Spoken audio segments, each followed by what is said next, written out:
तो क्या हाल चाल है सबके। आई नो मैं काफी लेट हो गई हूँ इस वीडियो को बनाने में, तो मैं से जितने लोगों को इन सब के बारे में नहीं पता मैं बताती हूँ। तकरीबन 1-1.5 हफ्ते पहले एक वाकया पेश आया लाहौर में। एक लेडी लाहौर के किसी रेस्टोरेंट में बैठ के आराम से अपना खाना पीना करी थी और उसको बिल्कुल आइडिया नहीं था कि थोड़ी देर में उसके साथ क्या होने वाला है। थोड़ी ही देर में वहाँ पे एक मेस्टअप सी सिचुएशन बन गई थी। तो हुआ ये था कि उस लेडी के कपड़ों पे कुछ अरबिक में लिखा हुआ था और हमारी सो कॉल्ड पाकिस्तानी आवाम बिना हाथ पैर धोए उस औरत के पीछे पड़ गई,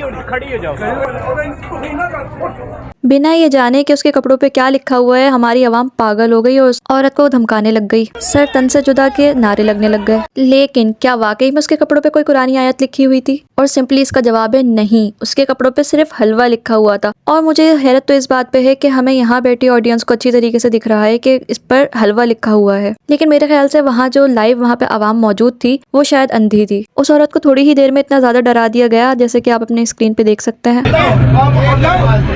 थोड़ी ही देर में मामला कुछ इस कदर बिगड़ गया कि एसपी को खुद आके बचाना पड़ा उस औरत को। और अब आप सोच रहे होंगे कि मामला यहीं खत्म हो गया, लेकिन ऐसा बिल्कुल नहीं है। बाद में उस औरत की एक और वीडियो आई जिसमें वो माफी मांग रही थी। जो भी हुआ है इल्मी में हुआ है, लेकिन मैं फिर भी माफी मांगती हूँ।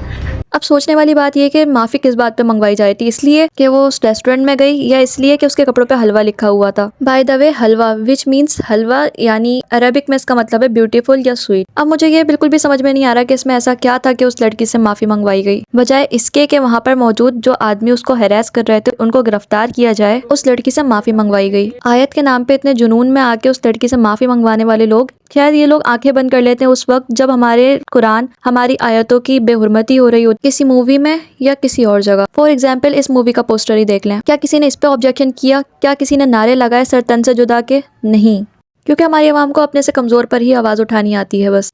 चलो माना कि एक मूवी है तो तुम लोग इस पे क्या ही कर लोगे, लेकिन what about this? Her name is Rumi और ये एक मॉडल है। ये इसका रिसेंट फोटोशूट है। ये कलमे के झंडे को अपने ऊपर लगाई हुई है। अब इसके बारे में क्या कहना है? इस पर ज्यादातर कमेंट्स हम मुसलमानों के हैं। क्या इससे माफी मंगवाई गई? हियर द पॉइंट इज, जहाँ पर हमारी आवाम को रिएक्ट करना होता है वो वहाँ पर नहीं करती और जहाँ पर नहीं करना होता वहाँ पे ओवर रिएक्ट करती है। खैर इसके अलावा मुझे एक और बात करनी थी। पिछली वीडियो मैंने सैयद अजान पे बनाई थी, तो कुछ लोग कमेंट्स में आके कह रहे थे कि उसको कोई मिसअंडरस्टैंडिंग हुई होगी, उसने भी आधी वीडियो देखी होगी। ओके आई अंडरस्टैंड, लेकिन वीडियो बनाने से पहले बंदा रिसर्च कर लेता है। जैसे मुझे अजान पर वीडियो बनानी थी तो मैंने उसके बारे में पूरी रिसर्च करी थी, वैसे ही उसे भी वीडियो बनाने से पहले उनके बारे में रिसर्च कर लेनी चाहिए थी, क्योंकि ये टॉपिक बहुत सेंसिटिव था। और चलो अगर उसने जल्दी जल्दी में वीडियो बना ली, उसको नहीं पता था, तो बाद में कमेंट्स में लोगों ने उसको करेक्ट करने की कोशिश भी की। तो अगर वो चाहता तो वो वीडियो डिलीट कर सकता था, एडिट कर सकता था, कुछ भी कर सकता था, लेकिन उसने ऐसा नहीं किया, जिसके साइड इफेक्ट में अरशद रील्स को अच्छी खासी हेट मिली। अगर आपको नहीं पता ये किस बारे में बात हो रही है तो आप मेरी पिछली वीडियो जाके चेकआउट कर लेना, लिंक मैं डिस्क्रिप्शन में दे दूंगी। एंड या दैट्स इट फॉर टुडे।